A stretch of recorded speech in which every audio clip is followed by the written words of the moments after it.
Welcome to Beyond the Closing Table. I'm your host, Michael Martin, and we're here to interview top producing real estate agents, mortgage lenders, as well as entrepreneurs and business owners.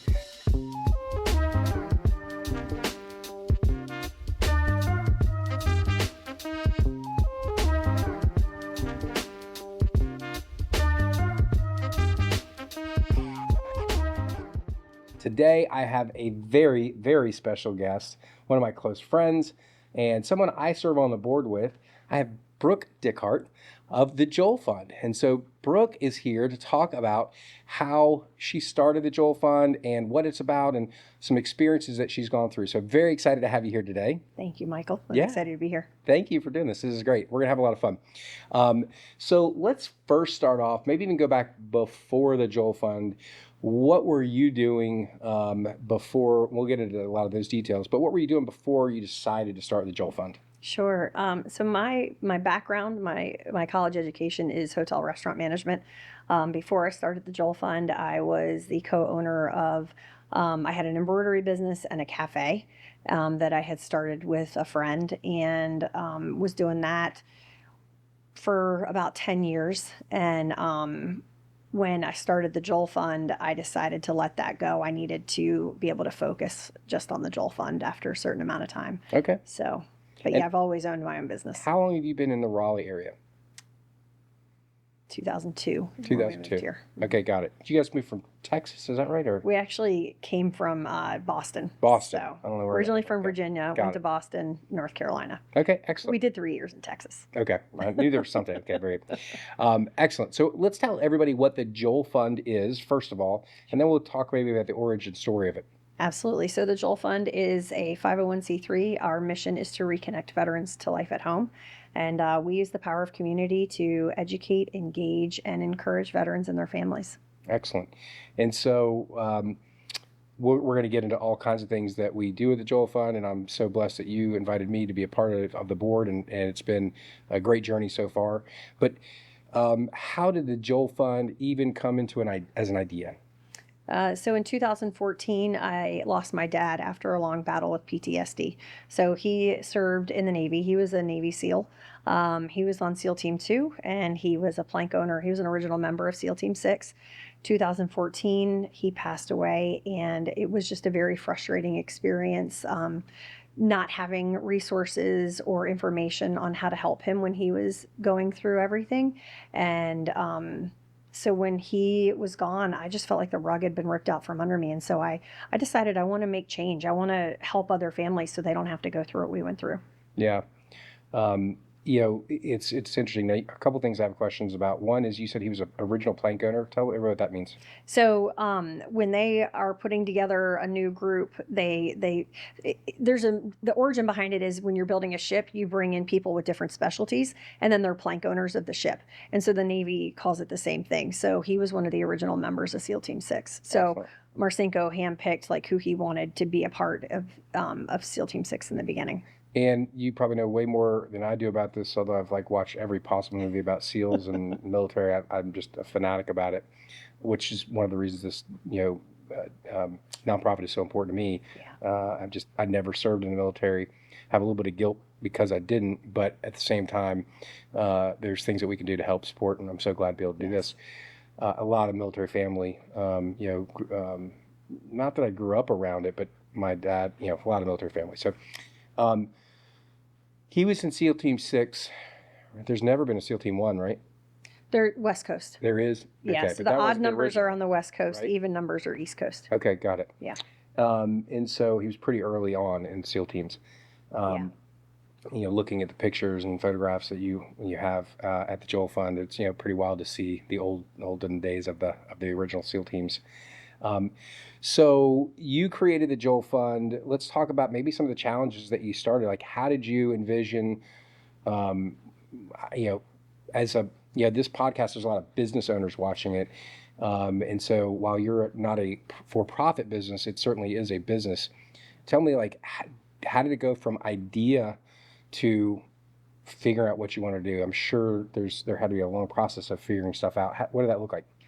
A lot of learning, a lot of trial and error. I think in the beginning, so my entire network within the military community was back in Virginia Beach, which is where I grew up.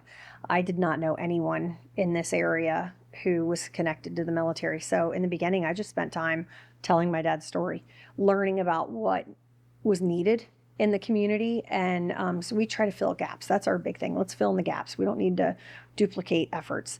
And, learning what the community needed. And so I took a meeting with anyone and everyone who would sit down with me. So that was the first thing, because I just wanted to educate myself. And I also knew that it was so important for me to show people that I was legit. There's a lot of people out there who try to scam our military and our members of the military. And so I needed to show that we were legit and that we were really trying to do what we said we were trying to do. And so that just took a lot of meetings, a lot of legwork, but at the same time, it was a great opportunity for me to share my dad's story. Yeah.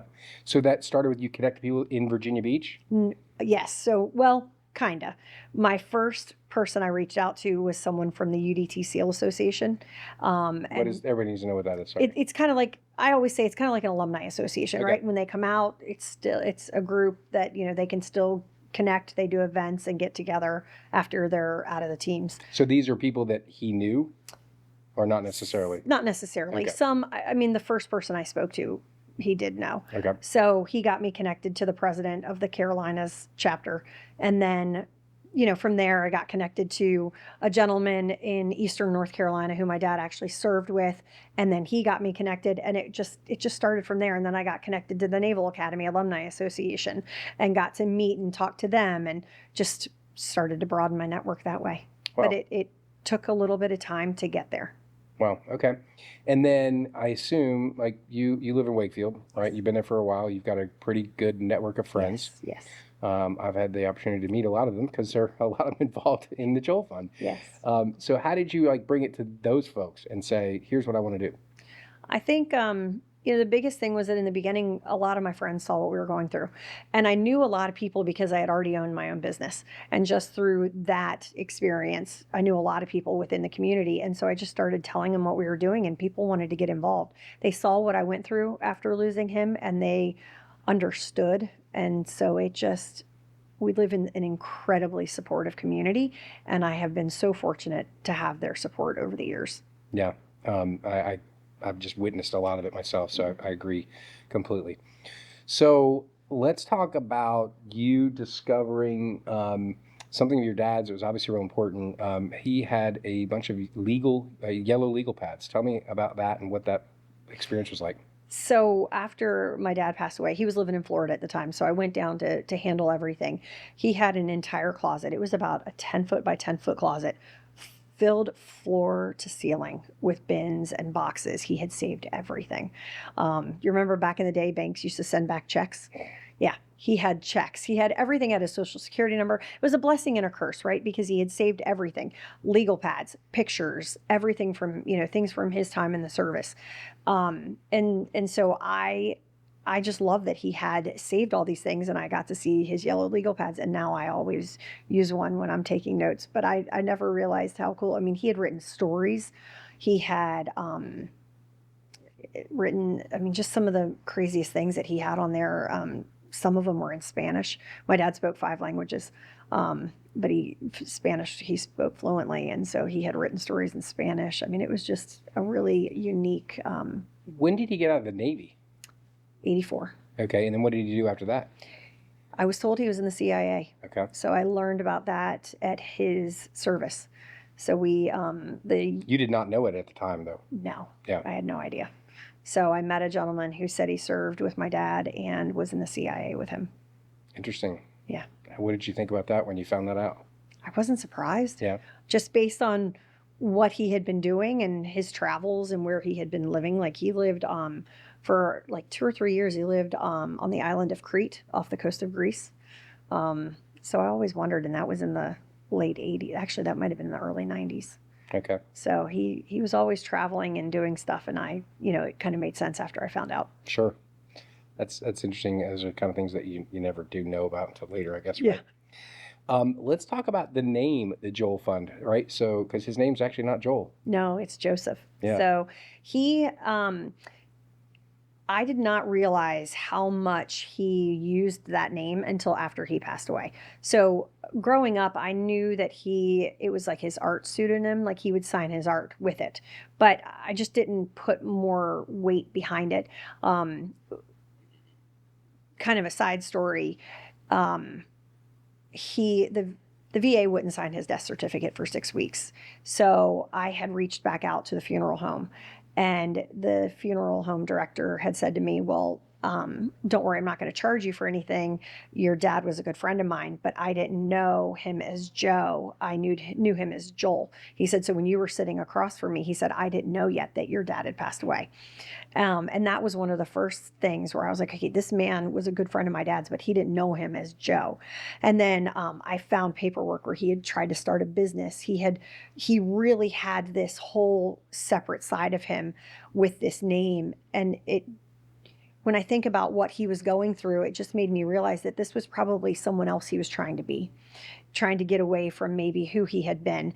And that was a name he was comfortable with. So I thought, why not, this is all to honor him. Why not call it what he was going by later in life? Wow, that's pretty interesting. Did that freak you out or anything? Like realizing he was going by a different name? Not that it's like absurdly far away, right? It's not Right. like it's Sam, right? Yeah, but, right. But what were your initial thoughts on that? Initially, I was very confused, but as the pieces started to click together, and you'd never heard him called that ever. I just knew he signed his art with it. I never knew that he was actually introducing himself to people as Joel. That I never knew. Wow, that's pretty wild. Let's talk about some of the different areas and ways that you focus that we utilize the Joel Fund and Operation Art. Let's talk. Tell maybe how those ideas came about, and then what they do with those. Sure. So each of our 3 programs, we have Operation Art, Operation Connect, and Operation Vessel, were all created to fill a gap. So art is, a way that we bring veterans together with their peers and to teach them about creative expression. But art was something, as I've mentioned, my dad really relied on just to help him work through things. And I went to an art school growing up. So it was a way I always felt connected to him, because my mom would be like, oh, your dad, he's, you get your art talent from him. He was gone like 9 months, 12 months a year. And so this was something that we shared. So it felt very natural for that to be our first program. The others, again, it's just all stuff that we've taken feedback from the veterans we serve and created these programs to fill the needs that this community is seeing. And when I look at it, it's all things that my dad needed in his life. Yeah. So let's give some examples on how Operation Art actually works. How do people learn about it? How do people sign up for it? Is there a cost? What's all that look like? Sure. So the VA is one of our biggest referring partners. Rec Therapy Department refers a lot of their veterans to the program. We always say it's not art therapy, but it's just, we teach the therapeutic benefits of art. And anyone can sign up if you're a veteran, if you're a spouse, a child, a parent. So immediate family members, we try to remove all barriers. The cost is very low. Depends on if it's a class. Some of our classes are 6 weeks. Some of them are just a 1-day workshop. So the costs vary from anywhere from $10 to $25. But we do have scholarships that we provide for those. And we have all sorts of different, we've got woodworking, online, a virtual writing class. We have painting, wood carving. I'm trying to think some of our new, we do women only, right? Photography. Yeah. We do women only fiber arts classes.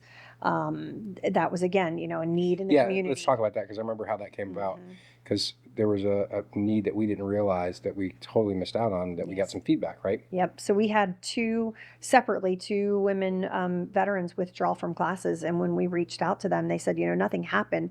We just were the only female in the room and just didn't feel right. And so, and again, separate individuals, different time frames. So, but the same kind of thing. And so we said, we need to fix this. and this program has been wildly successful. Yeah, that's great. Yeah. So, do you have a story? Probably that's a silly question. I'm sure you have several, but do you have a story that you want to share that, um, about a veteran that's gone through Operation Art that had, an experience, and it doesn't necessarily have to be Operation Art, but, that it changed kind of either how they were dealing with what they were dealing with or how it helped them? I think some of our yes, to answer, we have lots. I think recently, so we started Operation Vessel in January. We used to run a program called Operation Furnish, where we delivered household items to veterans, donated items, and we delivered to veterans transitioning out of homelessness. But what we came to realize is that there was a need for more financial assistance for housing related needs. So we are working really hard to keep our veterans housed. So we've actually, since January, stopped the eviction process for 7 veterans. We've helped 31 individuals total with food or utilities, and then again, rent assistance. So through that, we've had a lot of amazing feedback, and just how, someone's fallen on hard times, paying medical bills or car issues. And then this, leg up helps them continue and move forward. So a lot of those stories. We also have a lot of stories where veterans might enter the Joel Fund through Operation Art and then learn, oh, well, I can go to a coffee event and I can connect with more veterans and family members. And so they have a path through the organization that doesn't just stop at one program. So we see a lot of that also. So on Saturday, we've had some mattresses donated to us. So we're still doing that a little bit. And on Saturday, we delivered a mattress to a man who had been homeless for a while. He had moved into his place. So when I got there, he only had a chair, like not even as comfortable as what you and I are sitting in. It was just a wooden chair, nothing else in his apartment. He had been waiting 2 months for a bed. And after we set up the bed, he just started to cry. And I think that, things that we take for granted every day, it was just very impactful for me to experience that. It's now that our organization has grown, I do a lot more of, working on grants, building our network and things like that. So I don't necessarily get to do all the day-to-day interaction with our veterans. And it's moments like that that just really remind me of why we're doing this. Sure. When I think about how I originally met you, right, it was through Nicole on my team, who's one of your neighbors. Yes. Had been to several of your other events you had, was telling us about it. And then, Fairway has American Warrior Initiative, right? And so we were doing a big American Warrior Initiative event here. This was 2019. It's crazy to think about. It was before COVID. And in that event, we educate real estate agents on how to serve veterans at a much better level. There's things that most real estate agents, unless they've been through that themselves, which most haven't, they don't realize some of the things that they could say or do that might impact, the whole opportunity to purchase real estate, become homeowners. And so obviously we love doing that and educating them. That particular event is, I think it's the first time I met you. I don't think I met you before then. And AWI, American Warrior Initiative, brought you in because we were looking for a local vet to be able to serve. And I remember very clearly in that packed event where you brought us a veteran that was either just been evicted or was about to be evicted. Mm-hmm. And we were able to provide, a significant amount of money to help him remain. I think we maybe helped him with a car. Don't hold me to that, but I think so. Yes. And that, when you spoke at that event, and then we had this gentleman up there, it impacted me dramatically right at that point. And I think that's when I started supporting you guys and realizing that we need to do way more, right? Yeah. We just need to do way more. There's so much more out there. We can't rely, we all know this, right? We cannot rely on the VA or the government specifically to help take care of all the needs of our veterans. So many of them are lost and forgotten about, and they're too proud in many cases to come ask for help. For sure. Let's talk about how maybe that how that specifically is something we deal with at the Joel Fund to make it to where they don't have to feel like they're asking for something. We're just supplying it. And before I fully answer that, I do want to just comment on that event. Those types of things are so important because the needs are different, and educating our civilians about those needs, just the littlest thing makes such a difference. So I really applaud that event. I love it, and it was a great experience being a part of it that day. But what we do is we create safe spaces. So veterans, everything is about just letting it happen organically. So they come, they hang out, they're sharing stories, they're learning from each other, but they realize that the space is safe. And I'll give you a perfect example. We also train our instructors to listen for things and to understand certain situations. They go through training before they start teaching with us. One of our art instructors heard one of our veterans talking about that their house was falling apart and they needed some assistance. She went to the veteran and asked permission if she could come to us because she knew that we have this wide network of resources available, and the veteran said yes. So our community care manager reached out, got more information. We went through this whole thing, and we were able to connect them with an organization that does home repairs for veterans that need the assistance. And she qualified, and she was able to get it. So, but that's what I mean. Like, she didn't come to us looking for help. We have, the ability to listen through the story and really try to understand what they're asking for and how to ask the right questions to understand their needs. I think it's a good time to explain what Operation Connect is truly about, right? It's like a web, not just in things that we do, but there's so many other veteran organizations out there that it's like, oh, we can't do that, or we don't have that resource, but they do. So let's connect you with them, or they connect you with us if it's an art related thing or monetary housing related thing, or back in not too long ago, right, the furniture piece was really important too. So maybe talk a little bit more about how Operation Connect truly can help a veteran, maybe somebody who either knows a veteran that may be struggling, that watches this or listens to this, how they could potentially utilize the Joel Fund to help someone they know. Absolutely. I think Operation Connect to the core is why we started the Joel Fund. When I was trying to figure out what to do after I lost my dad, I was like, I just wish someone had been able to tell me what was available to help him. I just wanted to take a quick second and say thank you so much for watching our podcast so far. If you do me a huge favor before you forget about it, to like, subscribe, and if you would, just leave a quick comment about what you think of the podcast. And if you want to share it with your friends, I'd love that too. Thanks again so much. We'll finish up right now. There are so many organizations out there helping veterans. It's very stressful. If you're in a time of crisis and you sit down and you search that online, there's just too much. It's extremely overwhelming. And back to what I was saying in the beginning, I had to network with all of these, organizations in the beginning. So it was a very natural thing. We've got relationships both within the veteran serving community, but then also outside of that. And so connect to me, though, is not just connect to resources, but connect to each other. So when I look back at what my dad was going through, if I had known then what I know now, isolation would have been the first sign. And so we connect veterans to their peers through a variety of events, coffee events, family game nights, our art classes, all sorts of different things. But then on the other side of that is that we connect the organizations serving veterans to each other.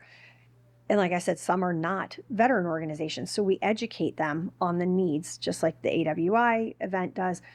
We educate them on the needs of our veteran community so they can better serve them.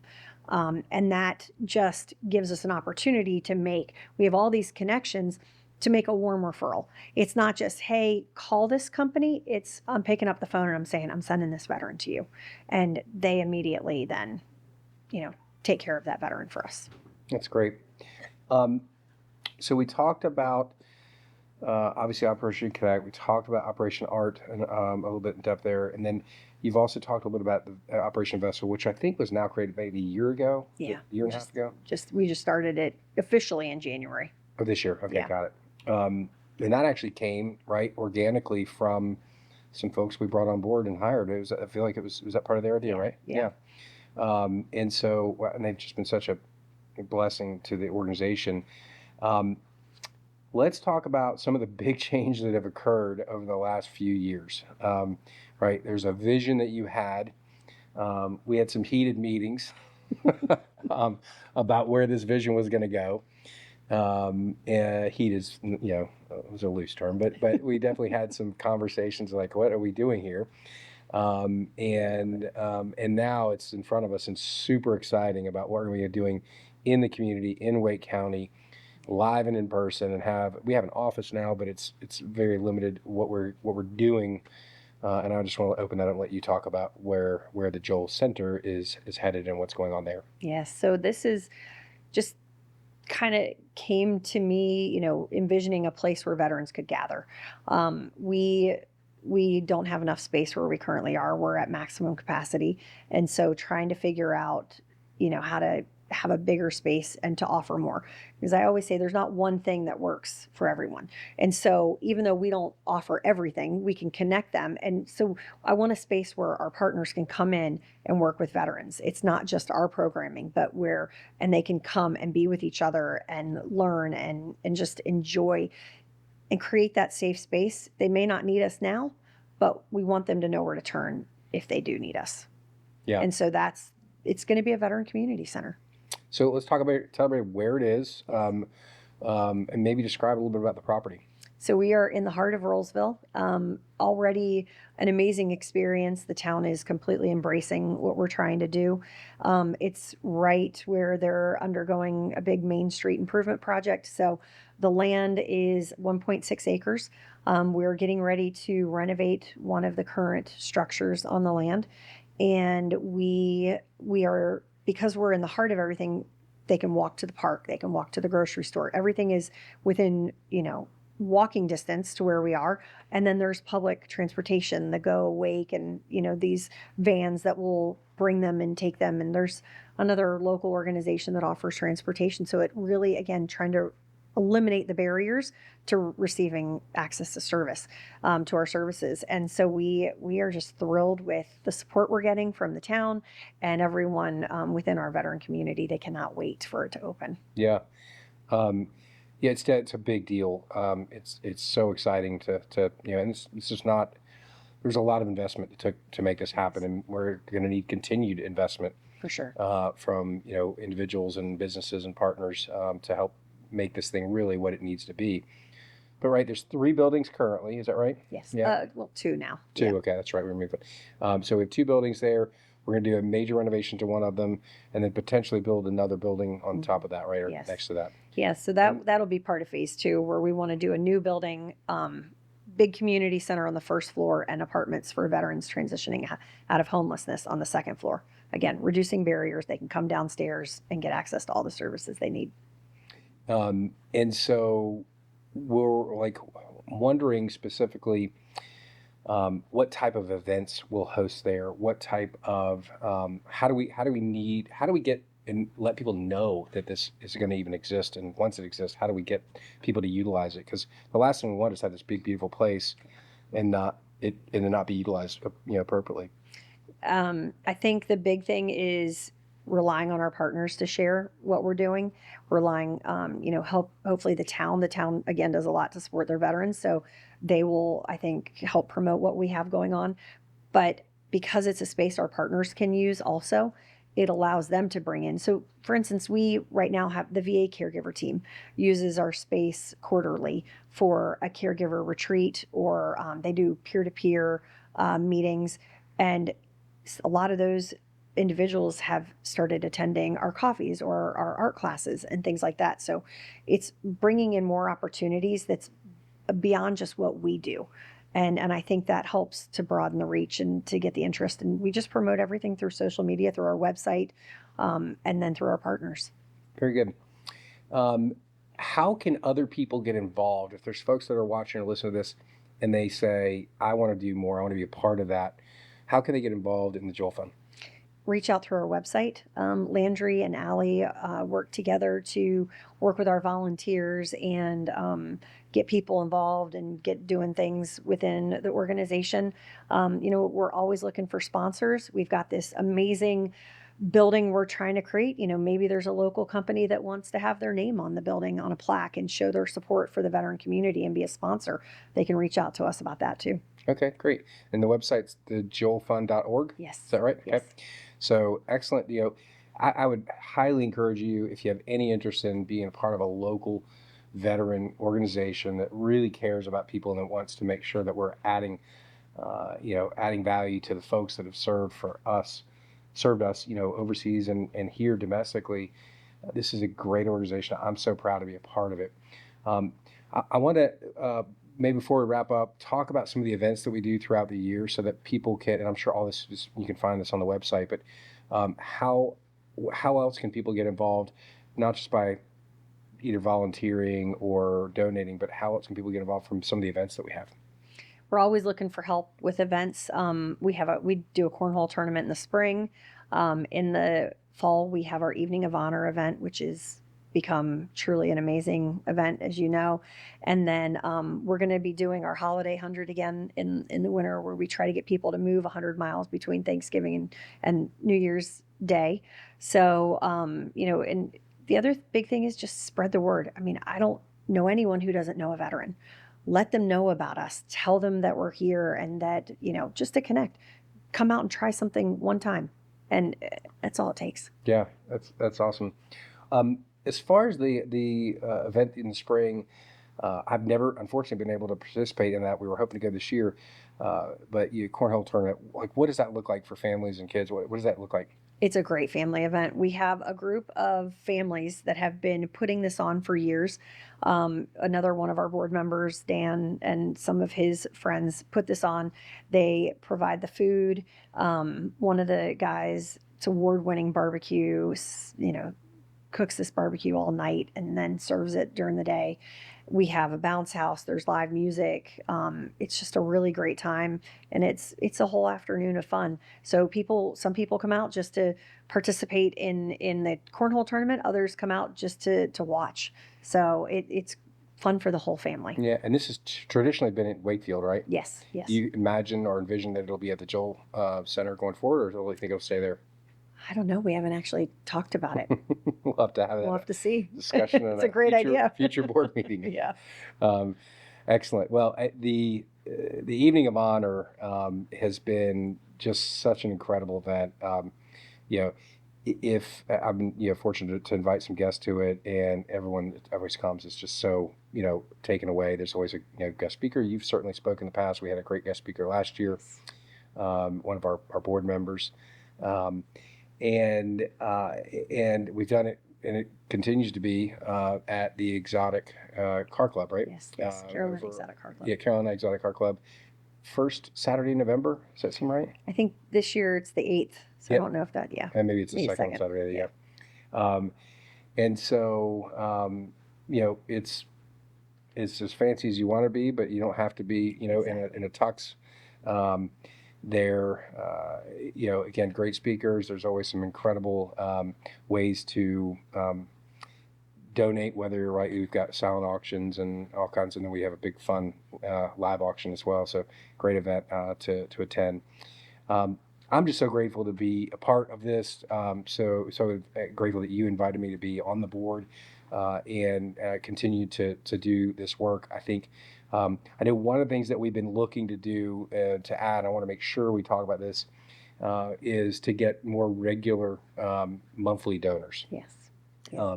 And so we have quite a few, but there's a need for regular income, not just large donations. Now, the large donations can take place of a lot of small monthly ones, but something is similar. What are we doing to help? And can they go on the website to determine, to go ahead and say, I want to donate $22 a month or whatever it might be? Yeah, absolutely. The benefit of a recurring monthly donation is that it allows us to plan.